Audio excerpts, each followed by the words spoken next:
Viral video memperlihatkan momen haru persahabatan antara dua pria. Momen tersebut terekam dan menjadi viral usai diunggah oleh akun @_knolver.it di jejaring media sosial Instagram pada Kamis, tanggal 17 Maret tahun 2022. Rekaman video memperlihatkan seorang pria berpakaian rapi menggunakan kemeja batik berdiri di panggung pelaminan. Pria itu menemui kedua mempelai pengantin yang tengah merayakan hari bahagia mereka. Kedua mempelai pengantin itu pun terlihat bersalaman dengan pria tersebut. Si pengantin laki-laki dan pria itu diyakini merupakan sahabat dekat. Tiba-tiba saja, pengantin pria sedikit membungkukkan badannya serta mengusap wajahnya yang diduga hendak menangis.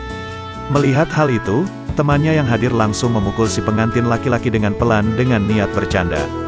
Niatnya untuk menenangkan agar tak menangis justru gagal. Pasalnya, pria itu malah langsung menutup wajahnya menggunakan tangan karena menangis terharu. Tak lama kemudian, kedua pria itu langsung berpelukan erat.